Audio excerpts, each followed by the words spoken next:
When our water heater broke down last month, it was a nightmare. It took 5 hours for the plumber to show up, and he charged us a couple of $100 just to come out. And then it cost another $1,800 to put in the new water heater. By the time it was all said and done, I felt like I'd been taken. But what else could I do? The smartest thing you can do is get a home warranty from American Residential Warranty. Their home warranties pay to repair or replace all your major appliances when they break, and they will break, and at the worst possible time. Call American Residential Warranty right now for free information on home warranties starting at just pennies a day. Don't wait for your refrigerator to stop running or your ceiling fans to stop turning. Call American Residential Warranty right now. Ask how you can save up to 50% on washer and dryer coverage. Just call 1-800-616-8010. That's 1-800-616-8010. Again, 1-800-616-8010. Call now. Did you ever look at the stains in your coffee cup and then realize that's exactly what happens to your teeth? Power Swabs is the 5-minute solution to get your teeth white without visiting the dentist. This is Ben Gordon with Power Swabs, and if your teeth are stained from coffee, tea, or smoking, all it takes is 5 minutes with Power Swabs. In 5 minutes, you'll see an average of 2 shades whiter teeth, and in 7 days, 6 shades. It's clinically proven to whiten natural teeth as well as caps and veneers. The secret is a tooth detergent that was developed by Dr. Martin Ginniger that lifts stains off of your teeth. Best of all, there's no messy strips or trays that you have to leave in your mouth for an hour. Just swab your teeth for 5 minutes and you're done. To try Power Swabs risk-free, call 1-800-291-5140. That's 1-800-291-5140. I guarantee your bright white smile will have your friends talking about how great you look. Try it risk-free today. 1-800-291-5140. That's 1-800-291-5140. Did you know that 1 in 4 people in America lives with a mental illness? Do you have the communication skills to help out if one is in a crisis? What if it's your best friend? Maybe your son or daughter? Well, crisis intervention isn't new. The book Crisis Intervention 101 is. It's easy to read, include links to 2 videos, and it's under $10. Get your copy of Crisis Intervention 101 today on Amazon.com, because we all need help in a crisis. Start training for a new career in as little as 18 days. National EMS Institute's innovative boot camp program will train you for a new career. Learn to respond to emergency situations and become a certified EMT in just 18 days. National EMS Institute guarantees 100% job placement. Visit www.nationaleMSinstitute.com today to learn more about our 18-day boot camp. Or call us at 1-800-497-6732. NationalEMSinstitute.com.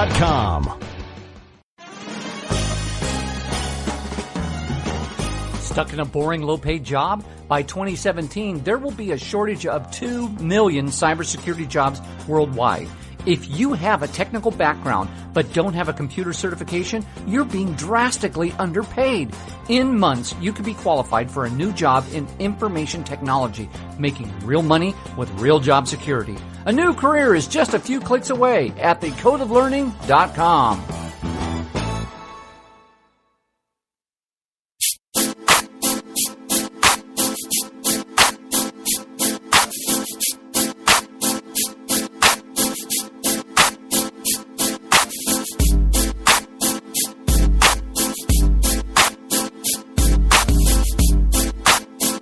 You're listening to The Rod Eccles Show.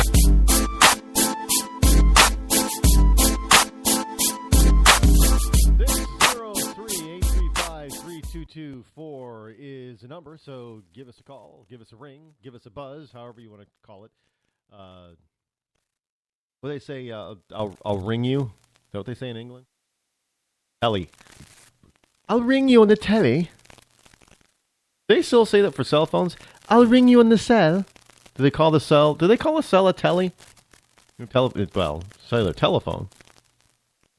Technically are called, right?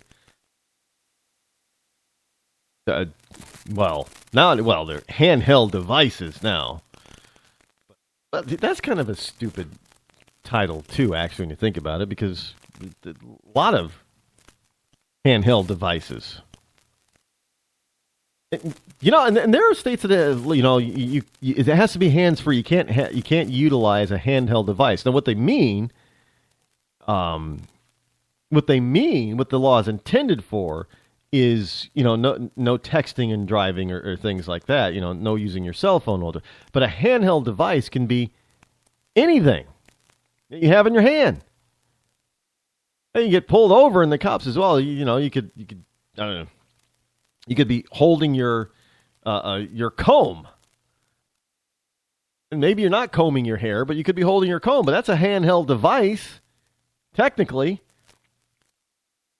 And the cop could say, well, geez, I'm going to write you a ticket for, misuse of a handheld device while driving.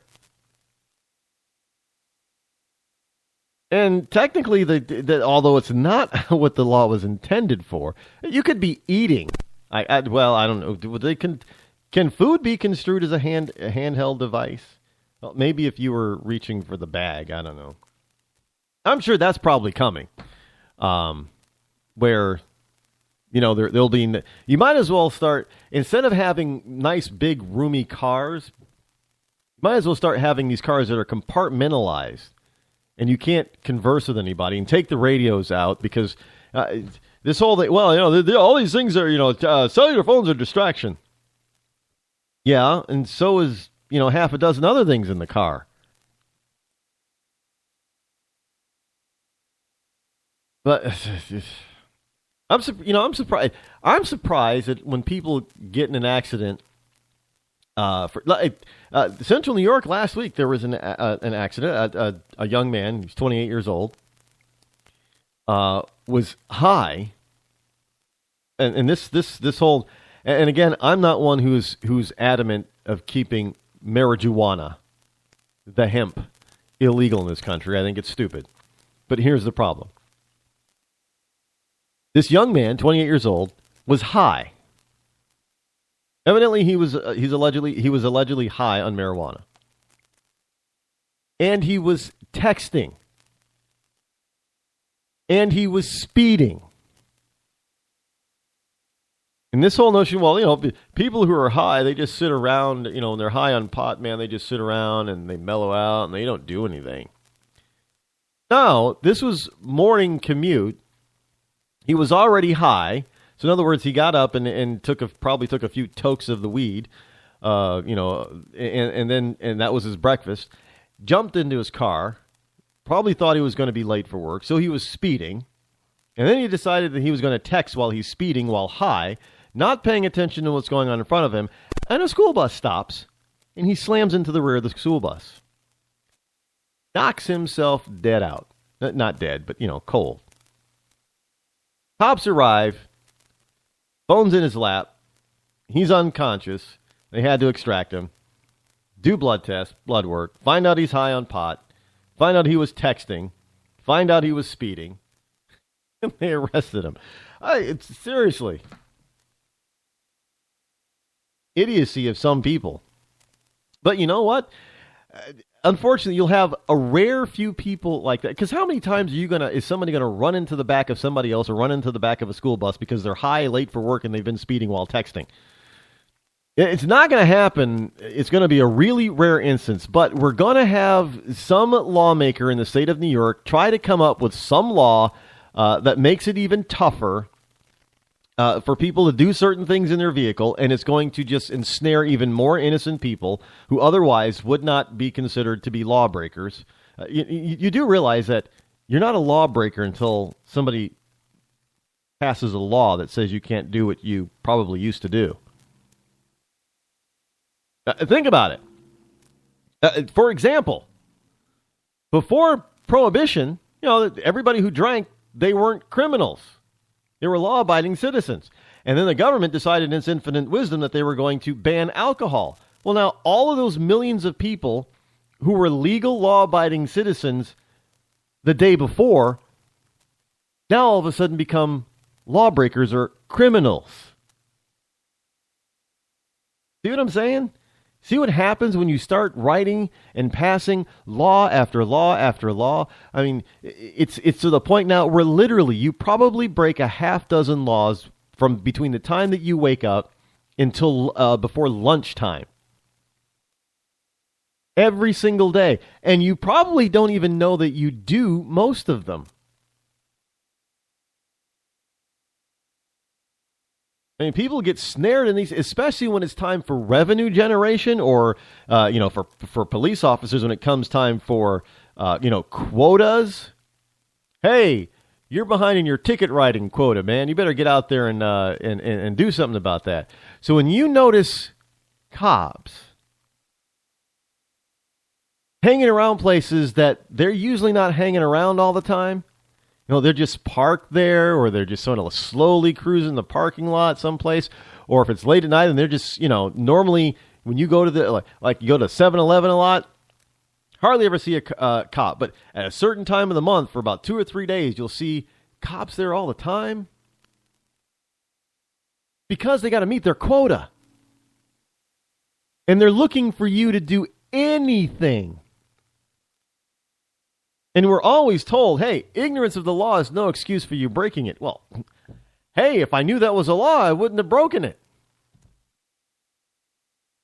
But that's not the point. The point is they want you to break the law. The government wants you to be a criminal. Because they make money off of you when you're a criminal. It's just an additional tax. And let me tell you something. As they try to get tighter and tighter and tighter and tighter with gun laws, and there are people out there saying that, yeah, we need, law-abiding citizens that are trying to stay in touch with with the liberals and say, well, maybe having more gun laws is not so bad. But let me tell you something. If they keep adding laws, making more and more law-abiding citizens criminals, then eventually they're going to start saying that some of these crimes are going to be elevated, which then takes you out of being able to legally have a firearm or to be able to legally do other things that you're currently enjoying.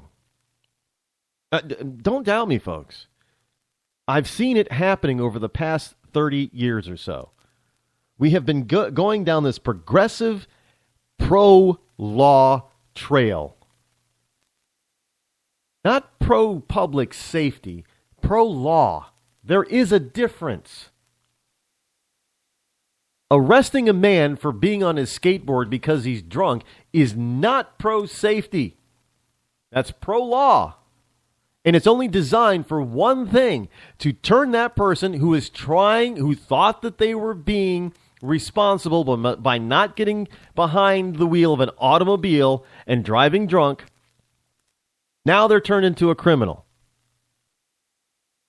And now they got to pay lots and lots of money. Now, do you realize that in most states, you lose your license if you get a DWI, and you have to go through hoops, jump through hoops in order to get it back. You got to go through alcohol, counseling, whatever, and sometimes you got to go through certain driver's ed, and you got to pay extra on your insurance.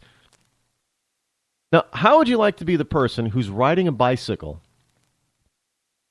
or riding a skateboard, and you lose your driver's license?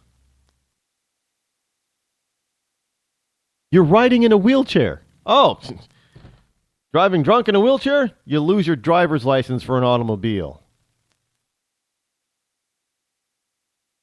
Think about it.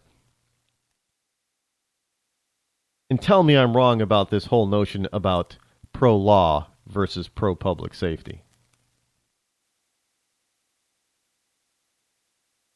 Telegraph.co.uk. France's top weatherman sparks a furious thunderstorm over his new book questioning climate change. Yeah, Europe, France even. Philip Verdier, Verdier, it's probably Verdier or Verdier, weather chief at France Télévision. The country's state broadcaster reportedly sent on a forced holiday for releasing his book accusing top climatologists of Europe of taking the world hostage. Every night, France's chief weatherman has told the nation how much wind, sun, or rain they can expect for the following day. How now, Philip Verdier, a household name for his nightly forecast on France's Channel 2, has been taken off the air after a more controversial announcement criticizing